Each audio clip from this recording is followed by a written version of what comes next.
quiser. Bom, boa tarde, pessoal. Bem-vindos. A gente está aqui com essa mesa aqui sobre desafios e o futuro da educação, né? E estou muito feliz aqui de ter ajudado a organizar essa mesa. Bom, primeiro deixa eu agradecer, né? Como esse aqui é o último evento aqui do workshop. Vai ter as palestras depois, mas em que eu vou participar. Agradecer muito o Ricardo, coordenou todo o evento aqui. Realmente ele foi um baita de trabalho, ele fez muito bem, né? E a nossa minha parceira de sempre ali, meu braço direito, Simone, tá? E agora, falando especificamente, a ideia dessa mesa redonda era discutir realmente para onde vamos, o que a gente, quais são os nossos desafios, como que a gente faz para melhorar a educação, como a gente faz para fazer aquilo que a gente até sabe que tem que fazer, mas a gente só não sabe como. E aí, para isso, eu estou a honra aqui de ter aí, só estou aparecendo ali, tá? Mas, de ter 3 convidados mais que especiais. Então, eu costumo falar para os meus alunos que a gente tem que ser grato pelas coisas que a vida nos dá, e às vezes a vida nos dá umas coisas que a gente nem espera. Então, quando eu fui, agora eu entrego a idade, lá em 1988, no primeiro ano da faculdade, a Simone não era nem nascida aí,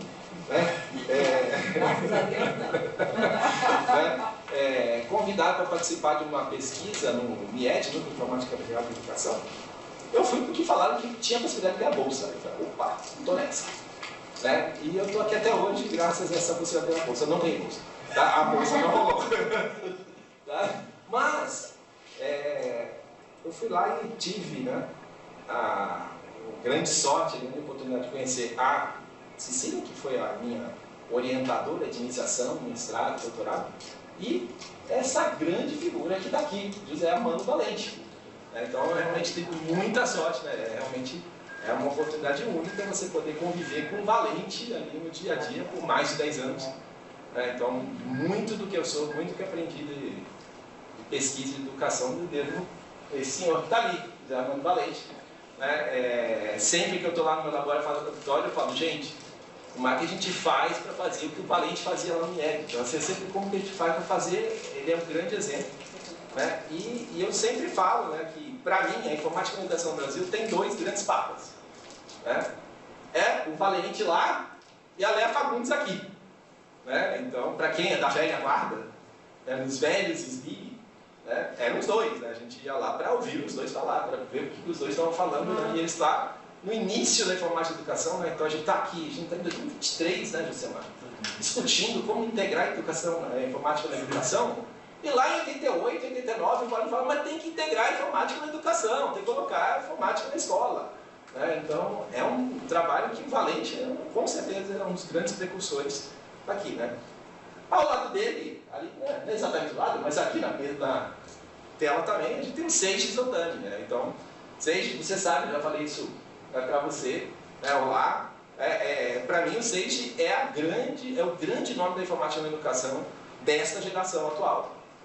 Da minha geração para baixo. Ele é mais jovem que eu, mas assim, da geração minha para baixo. Ou seja, é o grande nome da informática na educação, na minha opinião, hoje. Tanto que ele começou como professor aqui, lá na USP de São Carlos, mas atualmente está lá em Harvard, na Faculdade de Educação de Harvard, que eu acho que é muito interessante justamente para isso. A discussão de informática na educação, a gente tem um professor que é de informática, está trabalhando agora na Faculdade de Educação de Harvard. E, mais do que estar aqui, isso aí está ajudando muita gente na Univesp, é um grande parceiro, a gente vê ele realmente uma preocupação muito sincera em como melhorar a educação no Brasil. Então ele está ajudando muita gente a discutir e repensar os nossos cursos da área de educação. Então sou muito grato aqui ao Seiji também. E aqui ao meu lado, Josemar Nascimento. Então, Josemar, conheci aqui há uns 10 anos, Josemar? Um pouquinho mais. Fazendo 10 anos exatamente agora. Você me conheceu no CPI 2013. Então, para quem não sabe, não estava indo nos outros eventos, 2013, o segundo CPI, eu coordenei, com muita ajuda do MIED, do Valente, lá em Campinas, e a gente se conheceu lá. Exatamente. E aí eu comecei a acompanhar os trabalhos do Josemar, vi muitas coisas interessantes ele fazendo lá em Cascavel. Cascavel, certo? Começando em Cascavel. Participei da FIC de Cascavel, que para mim foi a maior FIC que eu já vi. Acho que deve ter sido a maior FIC que já teve no Brasil, uma coisa gigantesca. Né?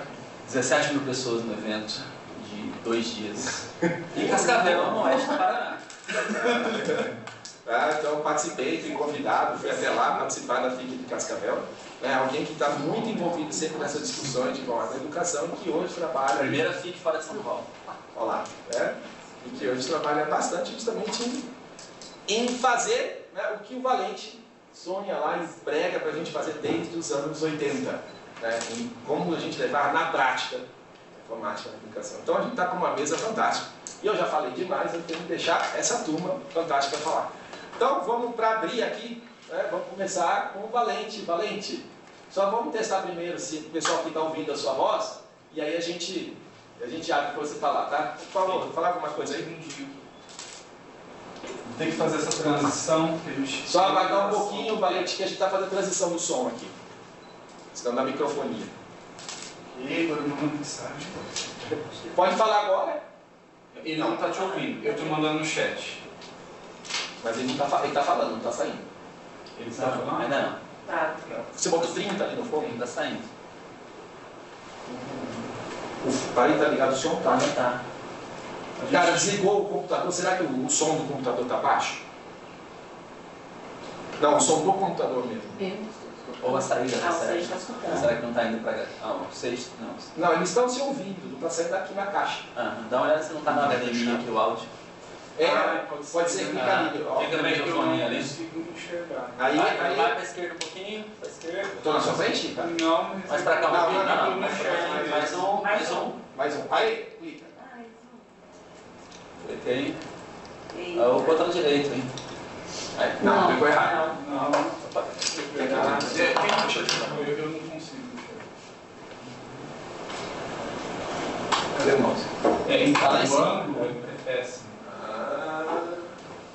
Fecha aqui. Mais para ali. Está no alto-falante. Não está gritando, não está gritando. Não está aplicável. Agora não, cara, ele está lento. Isso. Não é Por que não está vindo? o alto-falante. Está abrindo, você acha? Acho que não dá para colocar o caminho do som no outro notebook ali. Acho que é mais rápido, né? Trocar de novo. Dá sim. Mas só o caminho do áudio. Gente, não está nada, não está, ó. Não, aí guarda. Bloqueou, parece. Acho que o caminho de áudio aí é longo. De áudio. Está aqui. Se ele alcança lá. Tecnologia, né? A gente faz assim. É para os professores resolverem problemas da tecnologia, é para todos. Não é aqui. Esse do outro lado, então. É aqui, é aqui. Tá. Deixa eu desligar o microfone. Mas ele deu um ruído de lá, do outro lado, hein? Ó, não está Por saindo. aqui. Sei que. Valente, tentem falar alguma coisa, por favor. Não. Ah, mas peraí, aqui tá sem som. Isso. Pronto, pode falar. Não. Não. Cara. Ah, ele tá no lugar errado, né? Ah, isso não é. Só que tem uns microfones ligados. Aquele tá ligado? Tá com o microfone? Prontinho, pode falar, Valente. Vamos Acho dar que agora nessa. tá. Valente, pode falar. Tá ok. Tem que desligar o fone. Tá dando. Mas tá dando eco. Não, ele tá com a voz solta. Tá. Então tá. Então pode estar ok lá. Porque agora a gente não escuta ele.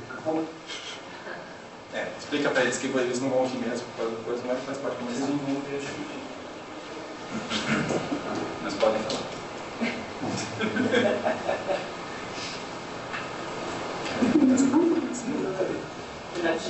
Essa aí não vai dar nessa nem que a mesma metade sair. Tá bom. Então,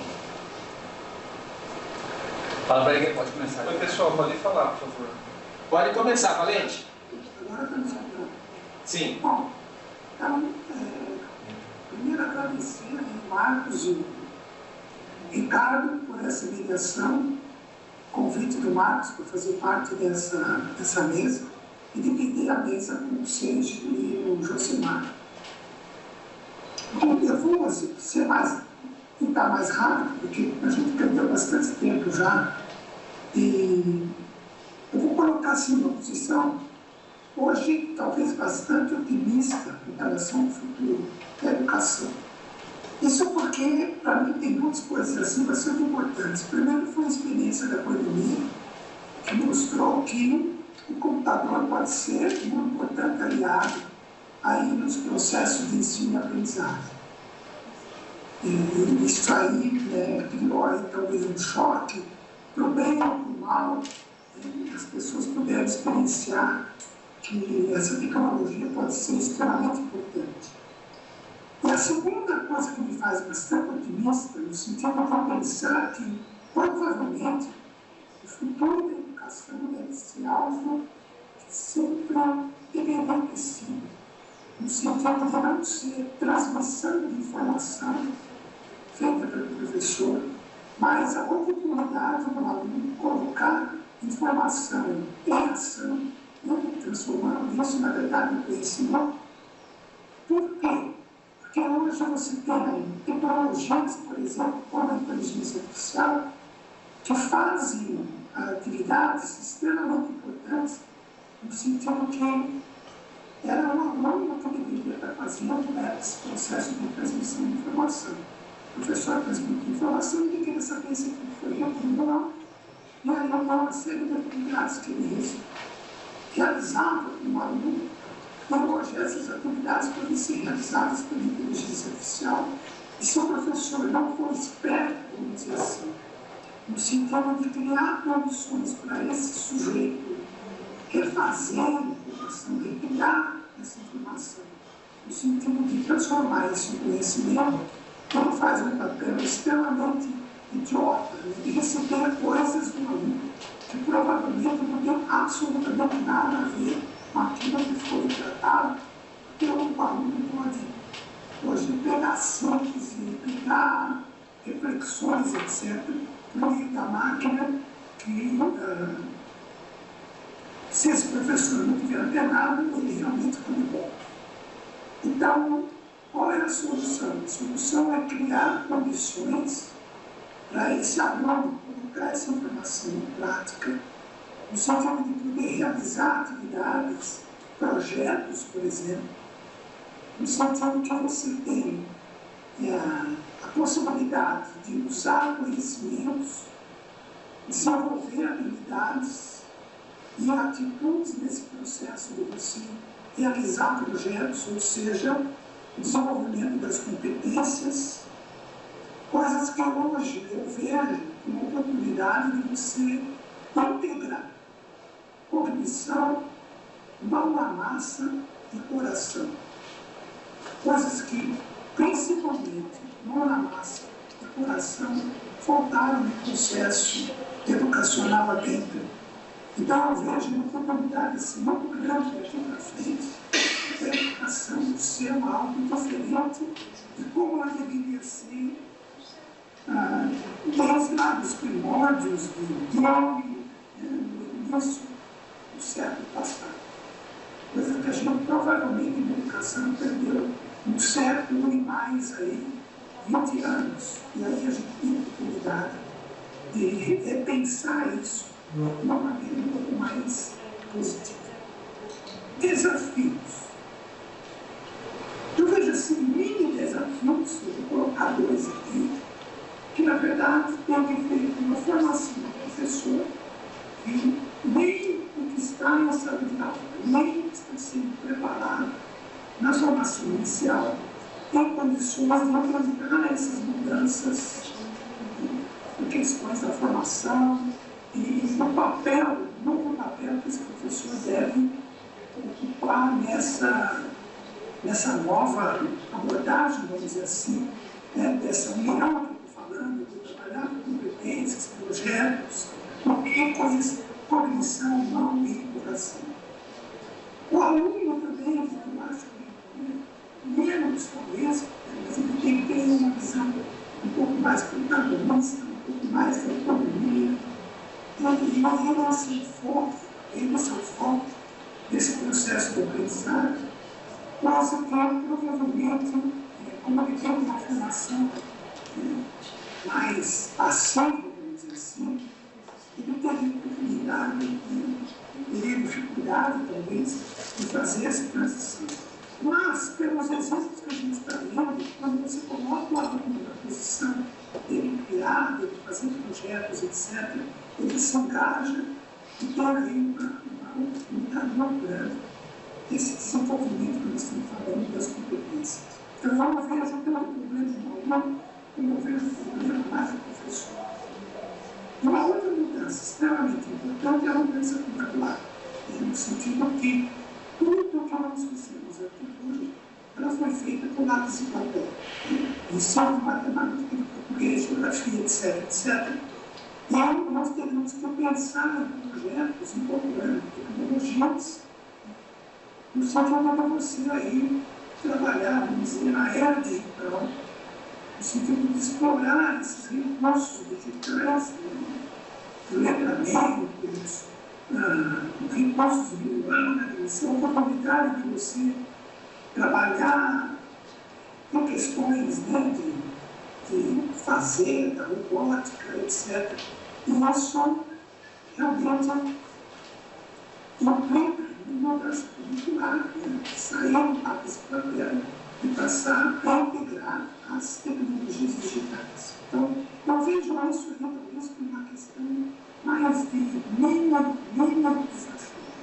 Mas o desafio mais profundo, difícil de ser realizado, e eu talvez tenha aí pouca visão de como isso pode ser realizado, é a questão da grade curricular. O fato de você ter tanto a certificação como todo o processo educacional montaram em cima da hora de prova fica sentado na cadeira. O problema da nossa educação hoje não é um problema cognitivo, não é um problema de habilidades, é um problema de atitude.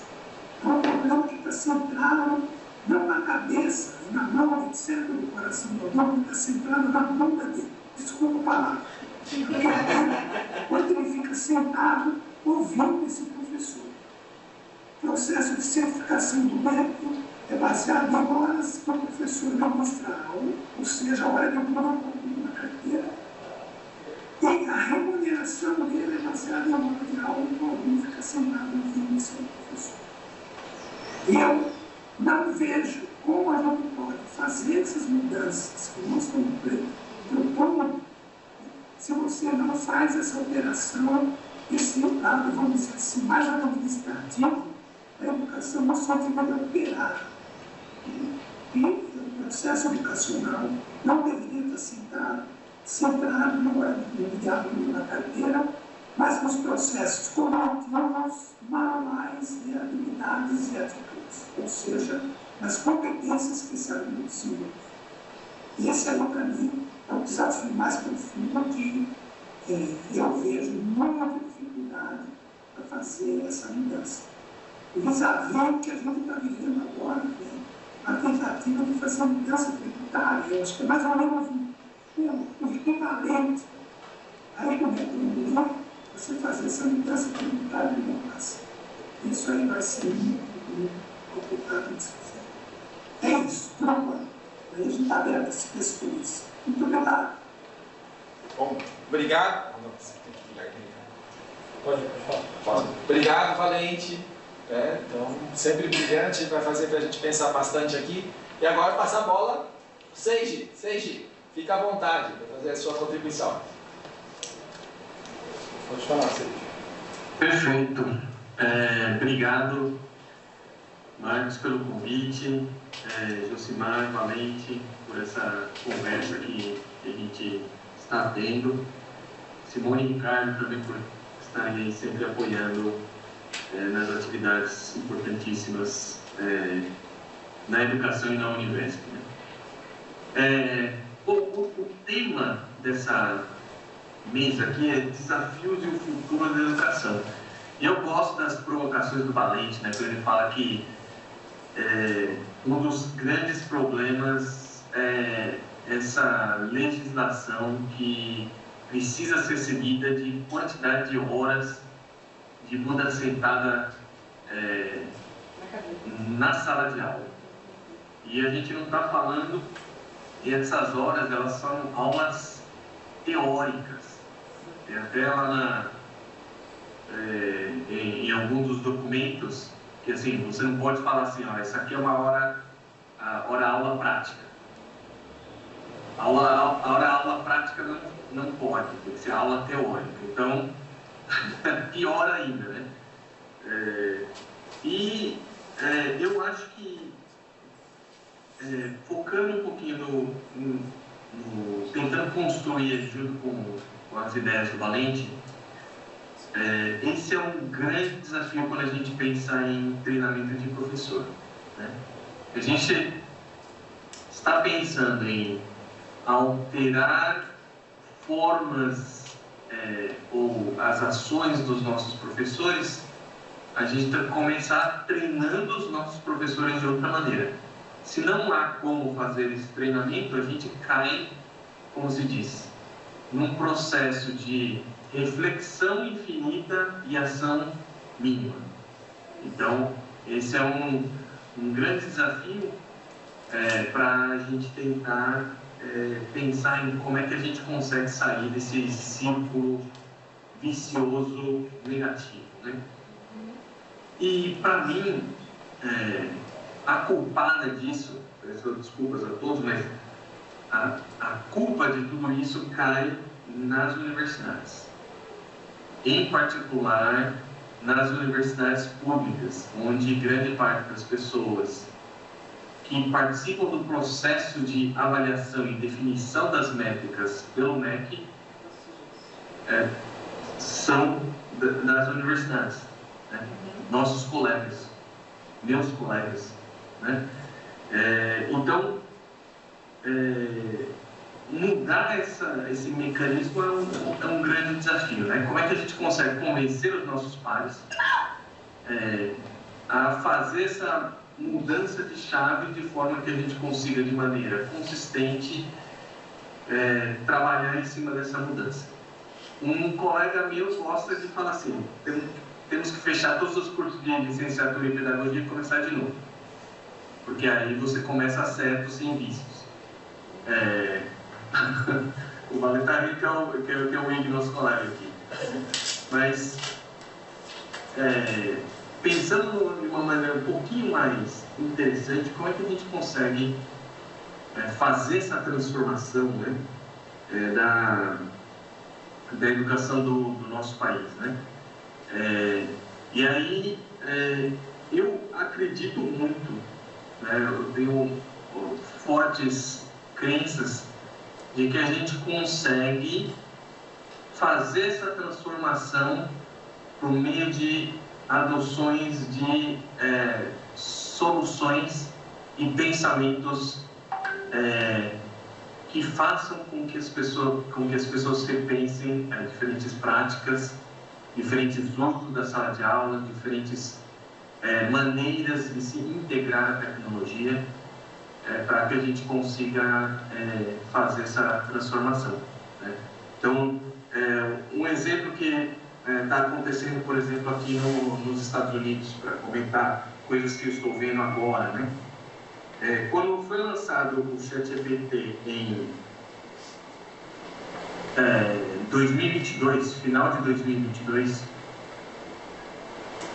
já em janeiro de 2023 agora, o pessoal percebeu as potencialidades, os desafios e as potenciais riscos e dificuldades do uso da tecnologia, e se instaurou uma equipe de trabalho, no qual eu participo, dentro da instituição, para verificar quais são as competências necessárias para utilizar essa tecnologia, quais são os medos e desafios para integrar elas na prática escolar, dentro e fora da universidade.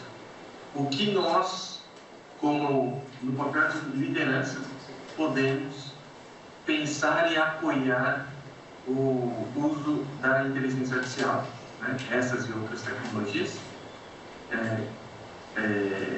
para realizar diferentes tarefas, sejam elas tarefas administrativas, sejam elas tarefas educacionais, sejam tarefas relacionadas a artes, que aqui também a integração, educação e artes é muito forte, né? Então, esse processo de pensar, construir e ter posições de liderança, ela faz toda a diferença. Eu não acreditava assim que, ou pelo menos eu tinha um conceito incorreto sobre o que é liderança, que é o que normalmente a gente está acostumado a pensar, que liderança é aquela pessoa que lidera, que pega um conjunto de pessoas e transforma alguma coisa, mas o conceito de liderança debatido pelos textos na área de política pública, educação, moralidade, entre outros, são pessoas capazes de trabalhar com pessoas em ambientes onde há conflito e a partir desse conflito você conseguir que conjuntos de pessoas com pensamentos diferentes consigam construir alguma coisa em conjunto, movimentando aí a sociedade para frente e não ficando paralisada. Então, se a gente for pensar na educação aqui, rapidamente para eu finalizar, quantos desafios educacionais a gente tem conflitos no nosso país? Um acha que tem que usar tecnologia, outro acha que não tem que usar tecnologia. Um acha que tem que ser um pensamento construtivo, outro acha que pensamentos instrutivos, instrucionais são mais adequados. Um acha que precisa deixar as crianças dormirem mais, outros acham que as crianças têm que dormir menos. Como é que agora a gente consegue pegar esse caldo e trabalhar em conjunto para que a gente consiga trazer uma unidade sobre o que é adequado para o nosso país, pensando nessa dicotomia? Isso é o nosso papel como líder, isso é o nosso papel como pessoas que estão pensando no futuro da educação, né? Então, pensando na área de tecnologia, o nosso trabalho não é e se vamos utilizar a tecnologia. A tecnologia está posta. Então, qual que é a melhor pedagogia para que a gente consiga abraçar esse tipo de tecnologia, para que a gente consiga ensinar cada vez mais e melhor? Eu acho que esse é o nosso papel. O nosso papel é trazer o melhor para os nossos alunos, para que eles consigam ir adiante. Então, eu paro por aqui. Obrigado, Marcos. Tentei construir um pouquinho em cima do que o Valente estava mencionando, e aí eu passo a bola para você. Obrigado. Obrigado a todos. Obrigado, Ricardo. Bom, então vamos continuar aqui. Seixas, Valente, vocês estão ouvindo? Sim. Sim? Bom, ótimo. Então aqui passar agora a bola agora aqui no presencial, o Josemar. Josemar, fica à vontade. Beleza. Bom, é muito bom estar aqui. Eu estou como eu estava falando no começo ali, 10 anos que eu conheço o Marcos. Estive no segundo CBA lá em Campinas, e foi onde eu conheci esse mundo especificamente acadêmico da tecnologia aplicada à educação. Eu venho da educação pública, da rede municipal de Cascavel, no Paraná, mas quando eu vim para o primeiro CBA, eu estava na graduação, né? E eu vim meio aleatório, assim, tipo que peguei um ônibus, fui para o evento, fiquei num hostel na entrada do campus lá de Campinas, ia até para o evento, voltava para conhecer o evento mesmo. Foi uma primeira edição. E lá eu conheci o Marcos, o professor Marcos, e assisti a primeira vez o Valente pessoalmente. Mas o Valente, por exemplo, ele é a minha inspiração em tecnologia educacional desde 1997. Já li muito material sobre ele. Eu sou professor de informática desde 98, 99. Comecei na informática e depois fui para a pedagogia. De nós aqui da mesa, eu sou o que tem a menor titulação em títulos acadêmicos, nunca me foquei no desenvolvimento, na titulação acadêmica, fui mais para a ação prática, para a escola, para a formação para o dia a dia da escola, né? Não necessariamente para pesquisa acadêmica, nada contra quem segue por esse caminho, cada um segue por seu caminho, não é assim que funciona, né? Cada um segue por um caminho. Tive alguns percalços ao longo do tempo, quando eu tentei entrar no mundo acadêmico, justamente por causa desse meu perfil mais do dia a dia da escola, mas trabalhar com educação e tecnologia na escola sempre foi um desafio para mim. Eu entrei numa escola, aleatoriamente também, literalmente, passei num concurso como instrutor de informática, me botaram numa escola para ensinar crianças, com 3 computadores, 448 alunos. Né? Uma realidade de muitos profissionais que trabalham na educação pública. Então, segue a escola para cada 150. Basicamente isso. Era um bom número, né? E atender 448 alunos durante um mês ali de aulas, eles tinham que passar por esse espaço, fazer atividades comigo dentro desse espaço. Foi uma experiência muito boa.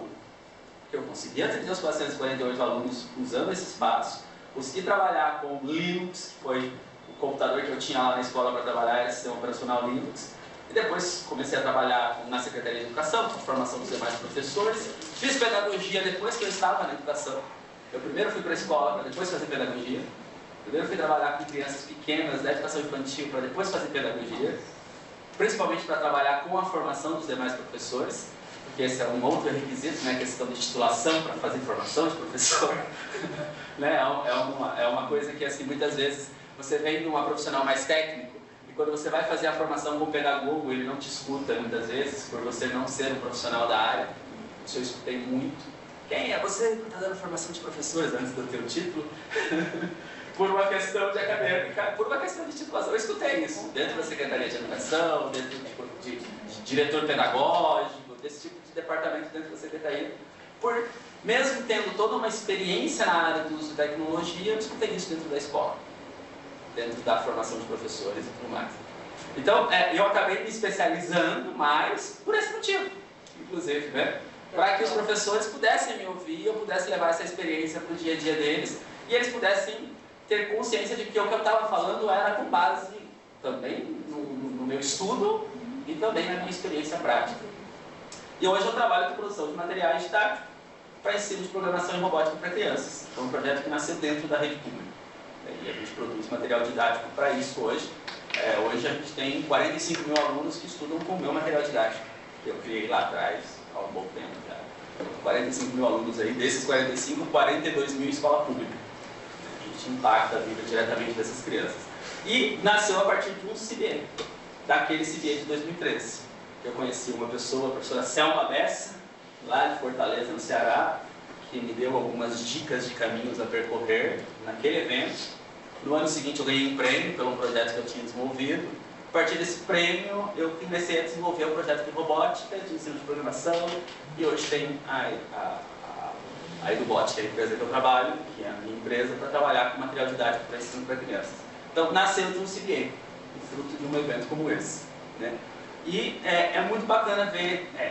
E aí uma coisa que eu trago também, e isso é muito que os professores falaram aqui, o quanto essa tecnologia, o quanto ter aprendido tecnologia cedo, que eu comecei a mexer com tecnologia com 12 anos. Eu aprendi, meu primeiro hack de computador foi aos 14. Desmontar um computador, remontar ele, trocar o sistema operacional dele. Com 14 anos eu já fazia isso.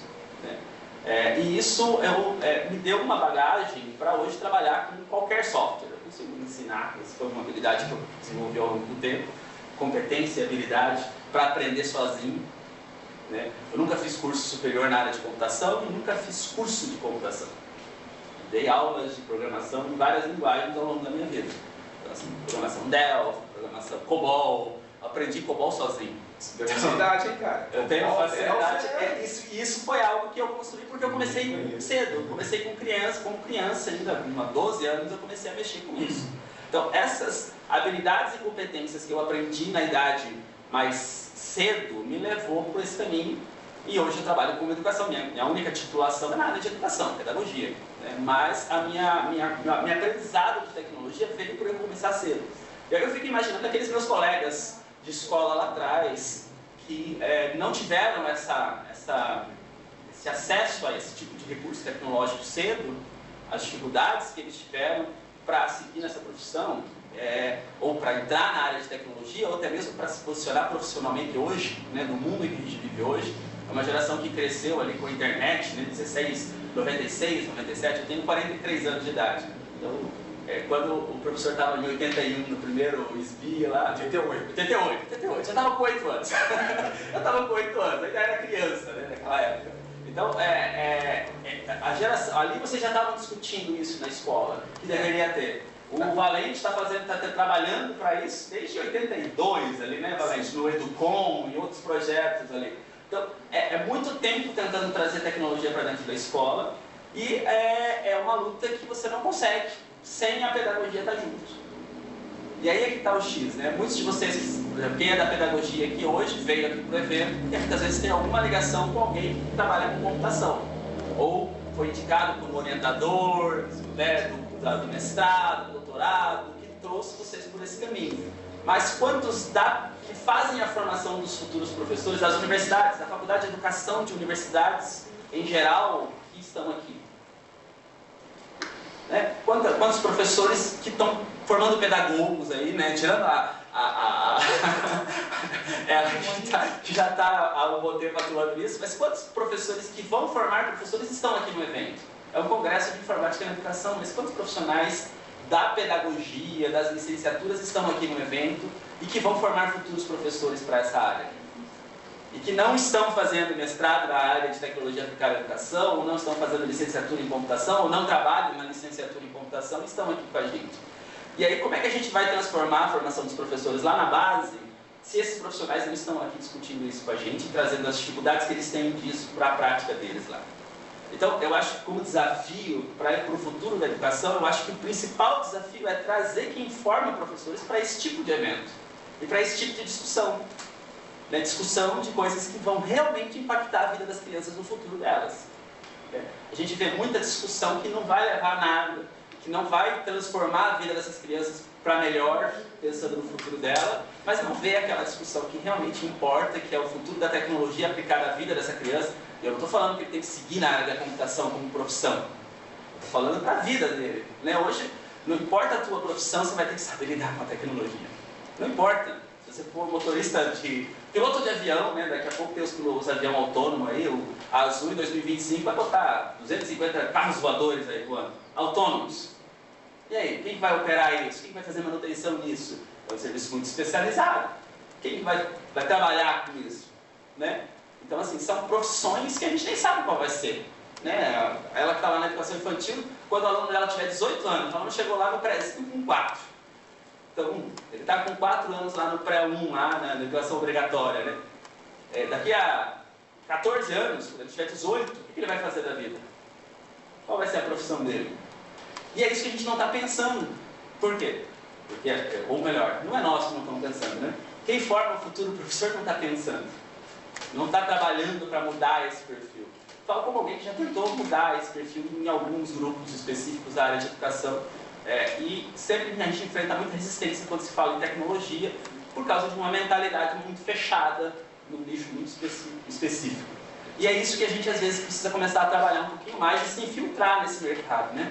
Se infiltrar dentro desses ambientes para tentar mudar e tentar transformar a educação. Então eu acho que o principal desafio para a gente mudar e trazer essa tecnologia para dentro do meio ainda vai ser a formação de professores. Né? A formação de professores para que isso não continue gerando um problema futuro. Né? Como é que está saindo hoje um pedagogo lá da faculdade que você se formou há 5, 10 anos atrás? Como é que ele está saindo? Está saindo igual a você, com os mesmos níveis de conhecimento muitas vezes, com o conhecimento das mesmas ferramentas que você tinha e com as mesmas dificuldades que você tinha. Eu trabalho com formação de professores há um bom tempo já na Secretaria de Educação e não importa a idade do professor. Dizer que porque o professor é muito antigo na rede ele não consegue. Não existe isso não. Tá? Não é por idade. É formação mesmo. É a bagagem de formação que ele tem e você despertar o interesse dele para a ferramenta. né, pela tecnologia, porque o professor que se interessa pelo conteúdo, ele, ó, não importa a idade, não importa, e tem que despertar essa vontade nele. Só que a maioria das formações não trazem tecnologia para o professor. Você vai fazer uma formação de língua portuguesa, por exemplo, o professor que está dando a formação e que é de uma universidade, não traz nada de tecnologia para aquela formação de língua portuguesa, ou traz muito pouco. Né? Pensando agora nas habilidades computacionais que a gente tem que trabalhar, quais professores estão habilitados na pedagogia, principalmente pensando nas crianças pequenas, que é só ele que pode trabalhar lá, conteúdos curriculares, só ele que pode trabalhar. Quantos professores estão habilitados para trabalhar isso hoje dentro da escola? Né? E aí nós tivemos um ano aí de preparação que ninguém se falou no assunto. Nós foram discutidos isso dentro das redes de ensino. A maioria das redes de ensino não discutiu o complemento da BNCC, achando que não é obrigatório. E pessoal, a partir de janeiro é obrigatório. O conteúdo tem que ser trabalhado com todas as crianças. Daqui a 2, 3 anos tem avaliação nacional disso. E aí? Então, eu vejo que esse é o principal desafio. E eu vejo também como uma oportunidade que a própria pandemia acabou trazendo, que foi muita gente saiu da zona de conforto.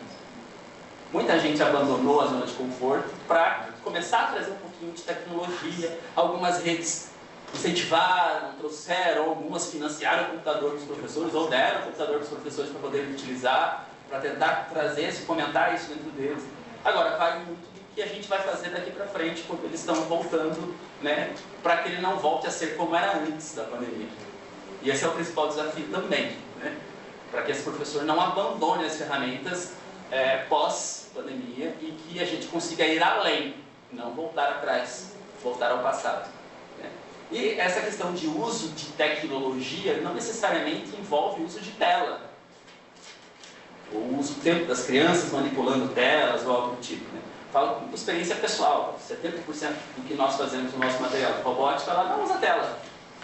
Eu estou falando de aulas desde a educação infantil até o 9º ano do ensino fundamental. 70% das aulas não usam tela. E é isso que faz toda a diferença na vida das crianças. Né? E não tem esse gargalo aí de tem que ter tela para trabalhar com as crianças. Estão discutindo se vai comprar computador para botar no laboratório da escola. Foi-se o tempo em que tinha que fazer inclusão digital de criança. As crianças têm acesso à tecnologia na palma da mão delas. Elas nem gostam de computador. Bota uma moleque na frente do computador, a primeira coisa que ele faz é trocar a tela, para ver se é touch. Já repararam isso? Bota ele no laboratório de informática, ele quer tocar na tela, ele quer algo mais móvel, ele quer algo mais flexível. Em alguns momentos você vai usar o computador com ele, mas ele nem gosta. Meu filho em casa, ele tem o computador para usar, mas ele prefere usar o dispositivo móvel, touch. Ele não quer saber do computador tela grande, para ele pequenininha tá bom. Então assim, as crianças não têm restrição para isso. A maior restrição muitas vezes está na gente adulto. E na gente como professor. Né? A gente limita os alunos pela nossa capacidade.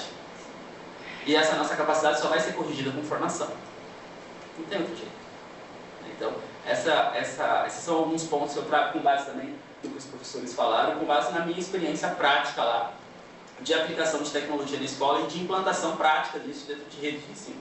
Hoje a gente está presente aí em 17 cidades do Brasil, implantando robótica em 120 escolas públicas espalhadas Brasil afora. A gente observa que esse está sendo sempre o nosso gargalo, a formação dos professores, a dificuldade que eles têm de inovar na prática didática deles com o uso de tecnologia, e trazer essa tecnologia para a prática do dia a dia deles. Beleza? Muito bem, vou ficar aqui em pé um pouquinho só para falar um pouco mais alto ali. Os nossos convidados à distância conseguiram ouvir? Deixa eu ver aqui o tempo. Temos 15 minutos. Tá? Eu vou fazer uma pergunta rápida e aí, enquanto eles respondem, quem quiser preparar uma última pergunta, a gente pergunta também. Minha pergunta aqui para vocês três, uma resposta rápida, por favor. A gente precisa mudar a educação, isso não há dúvidas. Né? E eu vejo alguns sinais positivos, alguns sinais nem tanto. Né? Então, como sinais positivos, aqui, por exemplo, no CEBI, né? O Valente me puxou muito a orelha 10 anos atrás, que a gente organizou lá em Campinas. Falou, a gente tem que trazer professor, tem que trazer professor. E o maior esforço que eu tive foi trazer professor. Fui na Secretaria de Educação, fui falar com o prefeito, fui falar com o reitor da Unicamp para trazer. E a gente não conseguiu trazer professor. Né? E aqui eu estou muito feliz, viu, Valente? Que a gente vai em vários workshops, está cheio de professor. Né? Então, os professores realmente agora estão buscando esse conhecimento, o que eu acho muito bom. Mas aí tem a questão que você vai acabando de colocar, tá, os professores e tal, mas e os formadores de professores? Eu não vi nenhum. Quer dizer, tem a Simone, mas a Simone não é efetivamente professora, né? Ela é diretora. E ela está aqui porque eu puxei a orelha dela para vir. Se o chefe dela não tivesse mandado, ela não estaria aqui. O chefe dela tinha feito ela ficar lá. Tá? Então, assim, verdade, os professores estão vindo, mas os formadores não. Né? Por um lado, a gente tem a BNCC, o que acho que é uma ótima notícia, né? Mas, por outro lado, o movimento em cima da BNCC está bem abaixo do que deveria estar. Nesse momento deveria estar um pânico, a gente precisa atender aquilo. Não está. A gente vê muita gente nem se mexendo. Né? Começa no Ministério da Educação.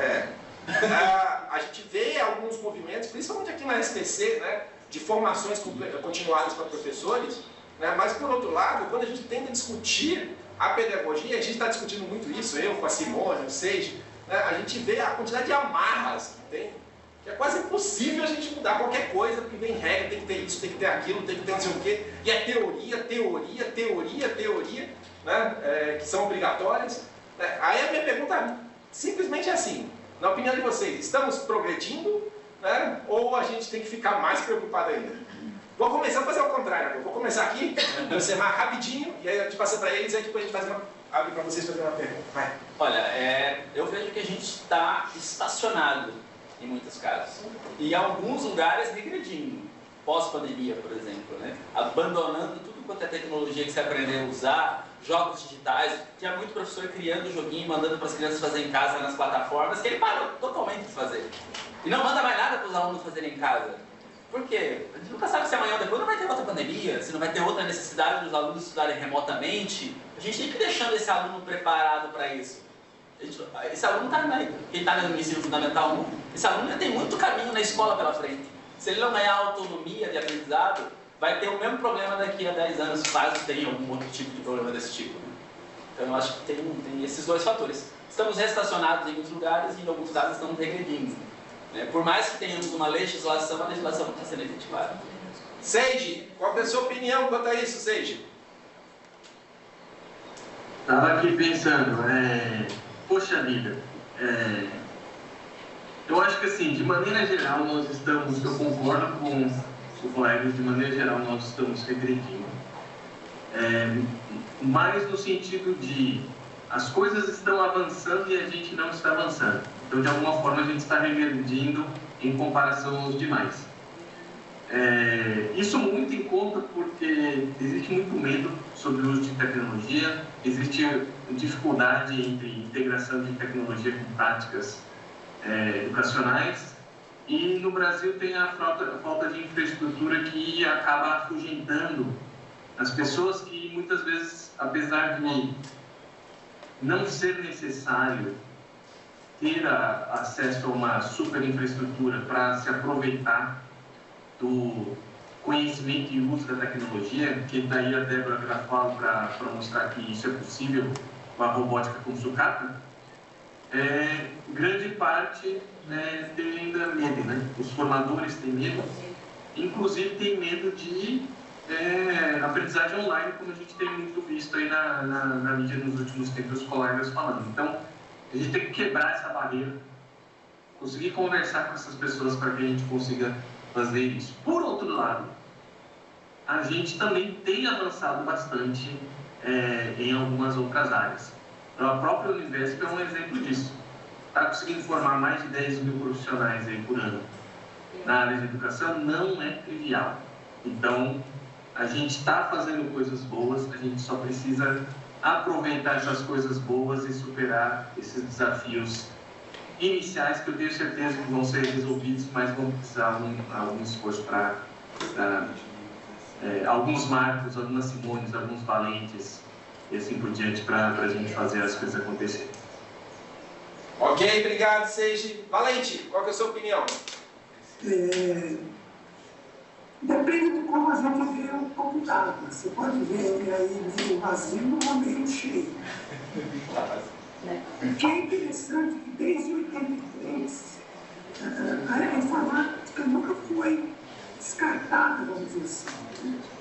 E isso avançou, né? Porque comparado com o que a gente tinha lá atrás, hoje você tem aí um avanço, né, de escolas públicas com tecnologia e assim por diante. Agora, se a gente vê do ponto de vista de aprendizagem, e aí eu queria mudar o foco, né? Porque para mim aprender também é memorizar. Memorizar é aprender. A concepção de construção do conhecimento para mim está ficando cada vez mais regredindo.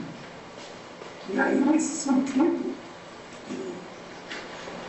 os processos de ensino-aprendizagem, do meu ponto de vista, regredem. Ou seja, o que a gente não está preparando esse aluno para viver no século XXI. Né, do ponto de vista de trabalho, do ponto de vista cultural, do ponto de vista de entretenimento e assim por diante. Então, nesse ponto, eu acho, do ponto de vista, né, da construção do conhecimento, eu acho que a gente está regredindo. E, embora nós temos aí, como você já falou, avanços importantes que foram feitos na sociedade, inclusive do ponto de vista tecnológico. Uma coisa que eu falo sempre é que essa mudança tecnológica ela já aconteceu praticamente em todos os segmentos da sociedade, né? Serviços, economia e assim por diante. O único segmento que ainda não fez essa mudança, no sentido de realmente integrar tecnologia nos processos de ensino-aprendizagem e educação, é o único segmento da sociedade que falta fazer isso. Então, nesse sentido, eu acho que, de uma maneira ou outra, isso tem que acontecer, porque são praticamente todos os segmentos da nossa sociedade. O professor sai da sala de aula e ele vem de cultura digital. O problema é que ele não entra na sala de aula, ele entra no buraco do século XIV. Esse é o problema. Muito bom. Obrigado, Valente. Alguma pergunta, pessoal? Bora lá, tem que falar um pouco mais alto, né? Pode falar, bem? eu repito. Então, vamos lá. Eu acho que a gente falou de alguns quesitos aqui que eu anotei, acho que faz parte para poder fechar o raciocínio. Né? A gente falou aqui, tem professores nesse congresso, temos formadores. Né? Nós estamos aqui hoje, o professor Marcos sabe disso, né? Porque a gente recebeu um super apoio, conheci o professor Marcos há pouco tempo, mas a gente conseguiu um vínculo muito legal a partir de um convite para um FIC, não foi um FIC tão grande, mas a Simone esteve lá com a gente, foi para a gente. Já fizemos até conta. Um evento de 400 pessoas ano passado, a gente teve em torno de 3.000 ou 4.000 pessoas. Mas eu acho que a gente fala muito em movimento de professor, de formador, e a gente tem aqui uma experiência de uma pessoa que está dando braço para a gente aqui, que é o professor Marcos. A gente tem agora a Simone e o professor Marcos, que estão dando outro braço para a gente também em algumas ações da escola. Aproveita até que o Valente está aí, a gente tem também o pessoal da Rede Brasileira de Aprendizagem Criativa, que tem nos ajudado muito. Mas assim, a grande questão os professores sempre dizem, no geral, e eu sou professora, trabalho com formação de professores, trabalho com organização do currículo, das formações da rede, de orientação, formação em sala de aula, mas assim, a gente escuta muito dos professores. Ah, você não vai conseguir. Ah, você não vai chegar lá. Ah, é muita coisa para fazer. Ah, tem que vir de cima para baixo.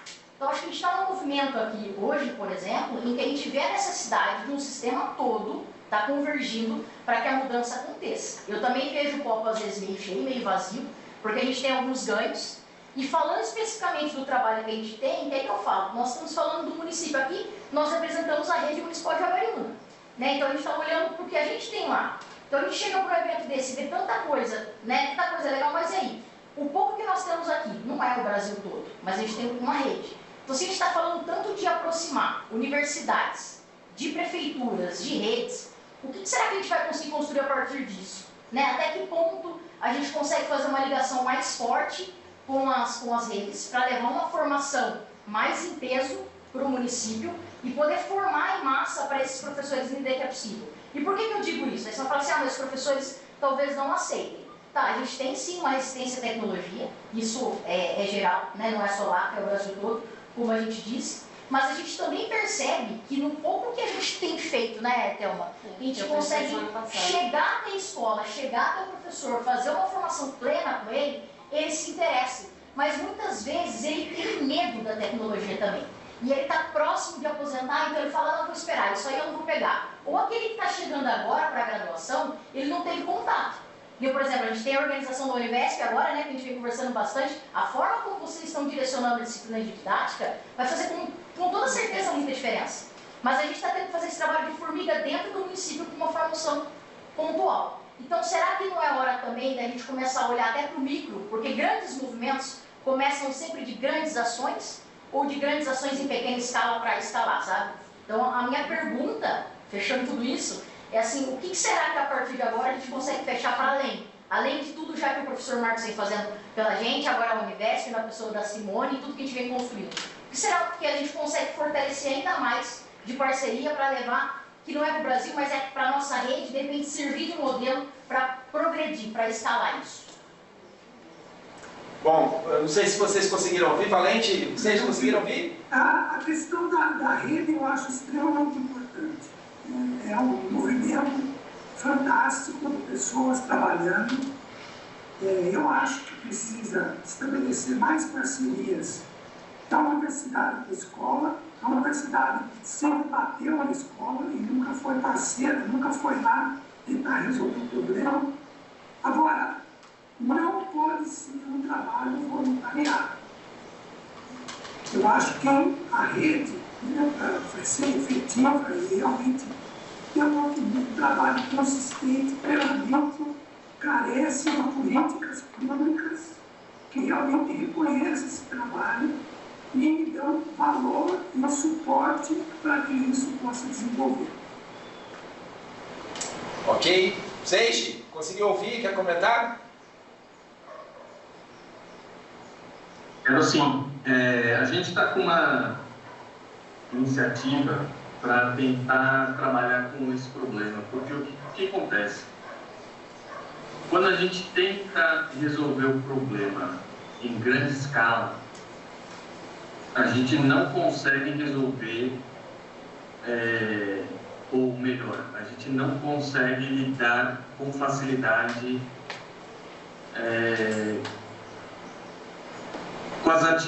com as particularidades de cada local.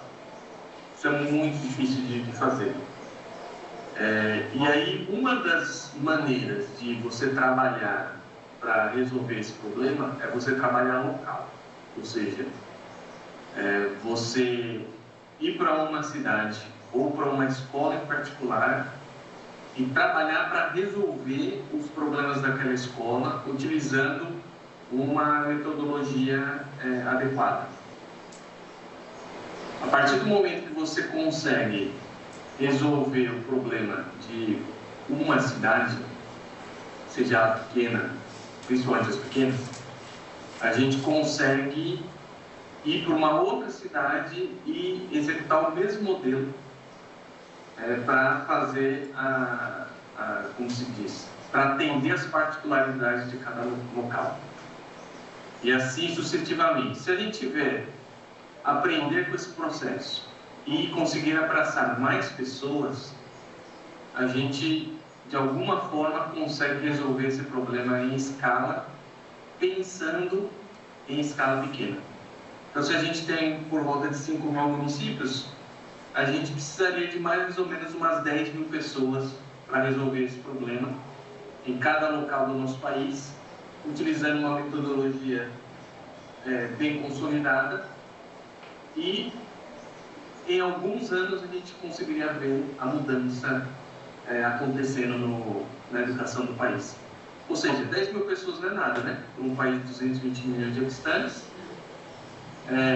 trabalhando com os municípios pequenos, ou seja, nada de politicagem lá em cima, trabalhando com os municípios pequenos para resolver os desafios que eles têm, inclusive desafios que nós mesmos colocamos para nós. Então, acho que depois, quem tiver interesse, a gente pode apresentar como é que a gente faz o nosso trabalho, metodologias, como é que a gente usa, construção. Eu acho que existem modelos muito bem consolidados de sucesso. O desafio é você fazer a mudança em pequena escala, a longo prazo, mas atendendo, como se diz, usando várias pessoas para atender o máximo da população que a gente gostaria de atender. Muito bem, bom, o tempo está estourando. Você, Marcos, sua opinião aí? Eu vou dar um exemplo de aplicação, que é o programa Educação Conectada, vocês conhecem ele, né? Eu fui o coordenador dos 3 estados do Sul. Até maio desse ano eu coordenava os 3 estados aqui da região Sul. E uma das coisas que a gente enfrenta para escalar qualquer tipo de projeto que a gente tenha que enfrentar tem sido a batalha de ego. Então, para você dar escala em projetos desse tipo, mesmo quando você tem um articulador em cada cidade, vou dar o exemplo desse programa, porque esse programa tem um articulador em cada cidade do país. Cada cidade. Aqui nos 3.000, nos municípios, aqui 1.200 municípios dos estados do Sul, Paraná, Santa Catarina e Rio Grande do Sul, que eram os estados que eu fazia a coordenação, eu tinha um articulador em cada cidade para replicar um programa governamental. Estou falando de algo institucionalizado. Tá? E eu cansei de receber mensagem assim, não, eu não vou aderir ao programa, eu não vou colocar isso na minha escola porque vai dar trabalho para prestar conta depois. Então, tem mesmo tendo localmente um articulador em cada cidade para que o programa fosse efetivado, a gente teve aí 30% das escolas que não participaram do programa. E tem desses outros 70% que participaram do programa, eu ainda tenho uns 40% que não fizeram do jeito que era para fazer. Então, que foram efetivos 30% de 100% na aplicação do projeto como um todo. Então, esse gargalo que a gente tem das pessoas, e esse é o problema, né? É uma dificuldade que a gente tem para a efetivação. E quando você tem modelos muito abertos, eu amo a RBAC, eu participei lá no começo dela, lá em 2014, 2015, participei do programa E, várias, mas é um modelo em que eu não consigo dar escala de entrega, porque eu dependo muito das pessoas na escola toparem a parada. E não é fácil. Não é fácil. Então, quando a gente formatou o modelo que a gente trabalha hoje com a robótica, e com o pensamento computacional, e com a cultura maker, e com tudo isso, a gente partiu de princípios pedagógicos baseados no que a RBAC faz, e no que a gente faz, e que o Valente ensinou muito sobre a espiral da aprendizagem, tudo aquilo ali faz parte da nossa rotina, né? Mas eu precisei formatar algo mais denso para esse professor. Tendo algo mais solidificado, mais estruturado, mais planejado para ele, mesmo dando a liberdade criativa para ele ir para frente, eu tenho que entregar algo sólido para ele. Porque se eu não entregar algo sólido para ele, e não pode ser algo que ele vai ter que comprar todo ano, que a rede vai ter que comprar todo ano, não dá para ser, tem que ser algo que dure dentro da escola. Tem algo que tenha durabilidade e tenha escala para entrega em muitas escolas. Eu falo com uma rede que tinha 62 escolas para implantar robótica, e a gente já está em 120. Replicando o mesmo modelo. Então é o único jeito, tá, de ser efetivo. E é óbvio que aos poucos você vai dando autonomia para a criatividade individual de cada professor. Mas tem que começar com algo sólido, senão não funciona. Muito bem, bom, o tempo está estourando, daqui a pouco o Ricardo me mata. Vou abrir só para um comentário final de cada participante. Vamos começar aí, Valente. Bom, acho que o fato de pessoas que estão aí, né, mencionando, existe aí um potencial para mudança, né? Vocês estão vendo, participando, por exemplo, e constatando isso, isso é muito positivo. Por isso, eu ainda, como mencionei, tenho uma visão bastante otimista. A educação vai ser diferente daqui para frente, porque não tem condições de continuar como a gente continua, despreparando pessoas, né, como a gente faz. Obrigado pela oportunidade e um abraço aí a todos. Obrigado. Seiji. Obrigado a todos pela conversa. Obrigado, Marcos. Obrigado, Valente. Obrigado, Josimar, por esse diálogo. E a mensagem que eu queria deixar é: existem vários problemas educacionais já com soluções que a gente pode aplicar sem muito, como se diz, esforço, né? Então, se a gente está pensando em detectar alunos vulneráveis para poder ajudá-los antes de eles evadirem, já existe tecnologia e muito bem consolidada sobre isso. Se a gente está pensando em realizar atividades online, pensando na pedagogia adequada, hoje já tem solução para isso. Se a gente está pensando em desafios de leitura, escrita, matemática, temos soluções para isso, que não requerem muito esforço do ponto de vista de custo, mas requerem bastante esforço do ponto de vista de aprender a utilizar e a utilizar adequadamente. Então, eu acho que é mais um processo de transformação cultural do que qualquer outra coisa. Então, por estarmos aqui, eu acho que já temos uma sementinha plantada que talvez possa crescer e se tornar uma grande área. Obrigado. Obrigado. Josemar? Parte justamente disso que ele falou, né? Tem que partir de uma mudança cultural e essa mudança tem que partir do professor. A gente não tem dificuldade de levar essas coisas para as crianças. As crianças não são um problema para você levar novas metodologias de ensino, novas práticas didáticas, elas não são um problema da educação. A dificuldade é mudar a cultura do professor, tirar ele um pouquinho da zona de conforto dele, daquilo que ele sempre fez, sempre foi assim, eu vou continuar fazendo assim, porque assim funciona. Mas não está mais funcionando. Se estivesse funcionando, a gente não teria todos os problemas que a gente tem no processo de aprendizagem das crianças, né? Isso parte do não funciona o método como você está ensinando, não funciona o método como você está avaliando o aluno. Então, avaliar o aluno por conteúdo e não por competência já é um erro. Se eu estou prevendo uma base nacional que precisa de avaliação por competência. Então, essas coisas a gente precisa trabalhar com os alunos e trabalhar principalmente com o professor para mudar essa cultura, porque isso toma bastante tempo. Muito bem, então vamos aqui encerrar. Queria só comentar rapidinho que eu acho, falando, estou muito feliz de vir aqui, né, depois do trabalho que a gente teve lá em 13, tentar trazer e não consegui ter tantos professores aqui no CEBI. Que bom, isso realmente é uma indicação muito positiva. Eu acho que a gente não pode continuar na linha de que sempre foi assim, né, está dando certo, porque não está dando certo, tá, gente? Então, os últimos indicadores que eu peguei do Instituto Ayrton Senna, dos alunos que se formam no nível médio, uma grande quantidade não se forma, mas dos que se formam, só 25% tem competência esperada de português. Um quarto. 3 em cada 4 não sabem o que deveria saber português. E só 3% tem competência esperada em matemática.